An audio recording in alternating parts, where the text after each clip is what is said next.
Hi friends, welcome back. तो आज हम देखते हैं कि यार कोऑर्डिनेट ज्योमेट्री में डिटर्मिनेंट्स का क्या यूज़ है। ठीक है, तो will see use of determinants. Okay, determinants in coordinate geometry.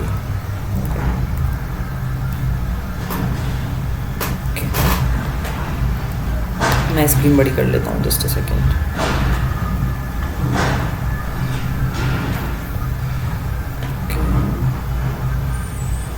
Yup, तो देखो, सबसे पहले तो एरिया ऑफ ट्राइंगल। ठीक है, एरिया ऑफ ट्राइंगल। तो अगर लेट्स से मेरे पॉइंट कोई 3 पॉइंट्स हैं, इनके कोऑर्डिनेट्स हैं x1 y1 x2 y2 और x3 y3। ठीक है, मेरे कोऑर्डिनेट्स हैं 3 पॉइंट, कोई 3 पॉइंट्स है इन स्पेस। तो उसके कोऑर्डिनेट्स अगर मुझे दिए हैं, ठीक है, तो उसका जो एरिया होगा ट्राइंगल, ठीक है, formed by these 3 points is equal to 1/2 times determinant of x1 y1 1 x2 y2 1 x3 y3 1। ये होगा, ठीक है, ये होगा मेरा एरिया ऑफ ट्राइंगल। ओके, देखो रिमेंबर, ये एरिया ऑफ ट्राइंगल जो है, ये ट्राइंगल जो है 3 लाइनों से बन रहा है, राइट। तो इसका जो एरिया है वो ये रिप्रेजेंट करेगा डिटर्मिनेंट और हाफ से मल्टीप्लाई। अब आप खुद सोचो, अगर लेट्स से ये 3 लाइंस जो थी, जो कि कभी कहीं ऐसे पास कर रही थी, तो इससे जस्ट लेट्स से ट्राइंगल बना, ठीक है। तो ये तो ठीक है, बट लेट्स से 3 लाइन ऐसे पास कर गई, तो इनको बोलते हैं हम कोलिनियर लाइंस, या फिर sorry, not collinear but concurrent lines. ठीक है, concurrent lines. This is an example of concurrent lines where यहाँ पे ये मिल रही है तीनों लाइंस। ठीक है, ये मेरी सेकंड लाइन है, ठीक है, ये 3 लाइंस है, यहाँ पे मिल रही है। तो यार इस सिचुएशन में क्या होगा कि मेरा जो है माय एरिया, ओके सॉरी, हाँ, मेरा एरिया क्या होगा, मेरा एरिया होगा 0। इसका क्या मतलब होगा कि डिटर्मिनेंट की जो वैल्यू होगी वो 0 होगी। तो बेसिकली इसको लाइन की फॉर्म में ऐसे लिखते हैं हम कि let's say a1x plus b1y plus c1 equal to 0, a2x plus b2y plus c2 equal to 0, a3x plus b3y plus c3 equal to 0। ठीक है, ये 3 मेरे स्ट्रेट लाइंस होंगे। तो अगर ये कॉन्करेंट हैं, इसका मतलब क्या होगा कि वो कोई एरिया फॉर्म नहीं करेंगे ट्राइंगल का, मतलब उसका एरिया 0 होगा। तो इसका क्या मतलब होगा, अगर ऐसी कंडीशन होगी कि these 3 lines are collinear, sorry these 3 lines are concurrent, अगर सवाल में ऐसा दिया है, तो उससे आप क्या बोल सकते हो कि जो डिटर्मिनेंट होगा इनसे बनने वाला a1 b1 c1 a2 b2 c2 a3 b3 c3, that should be equal to 0। okay, this is what you can say। ठीक है, तो ये आप बोल सकते हो। ठीक है, तो अब देखो प्रॉब्लम्स देखते हैं। सबसे पहले प्रॉब्लम देखते हैं, find the area of triangle whose vertices are this this this. ठीक है, तो एरिया ऑफ ट्राइंगल हमने देखा है हाफ इनटू डिटर्मिनेंट की जो वैल्यू होती है 3 2 1 11 8 1 8 12 1। ठीक है, देखो ये 1 1 1 आ रहे हैं, तो ईजी है, c2 goes to c2 minus c1 कर दो, c3 goes to c3 minus c1 कर दो, कुछ भी कर सकते हो आप इसमें। बेसिकली 1 1 हटा के आप, ठीक है, बैलेंस करना चीज़ों को। तो ये देखो, पहला तो एज इट इज़ रहेगा, दूसरे में क्या करा आपने, c2 माइनस c1 करा, तो ये आएगा 8, ये आएगा 6, ये आएगा 0। ठीक है, c3 माइनस c1 करोगे तो आएगा ये 5 देन 10 देन 0।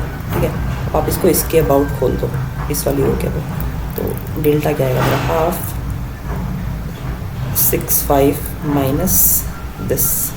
ठीक है, तो ये मेरा आएगा एक्चुअली, हाँ मैं एक चीज़ और बताना भूल गया, ये डिटर्मिनेंट जो है ना, ये इसका मॉड्यूलस होता है बेसिकली। अगर ये वैल्यू नेगेटिव आ रही है तो ये पॉजिटिव हो जाता है, क्योंकि area it can never be negative. तो अगर लेट्स से ये वैल्यू जो है अंदर की ये आ गई -20 या -20, तो ये 20/2 ही होगा। ये बाहर जो लग रहा है मॉड्यूलस लग रहा है, ठीक है। तो देखो 30 माइनस ये कितना होगा 80, तो और ये इसका मॉड है, ठीक है। तो बेसिकली मेरा डेल्टा क्या होगा, मेरा डेल्टा होगा delta should be equal to half into -50। तो डिटर्मिनेंट की वैल्यू है ये मॉड्यूलस, तो मतलब मेरा डेल्टा हो जाएगा 25। तो 25 square units is the area, area, ठीक है। तो आई होप आपको समझ में आया होगा ये प्रॉब्लम, ठीक है। एक और देख लेते हैं, ठीक है। देखो x1 x2 x3 as well as y2 y1 y2 y3 are in GP with same common ratio, ठीक है।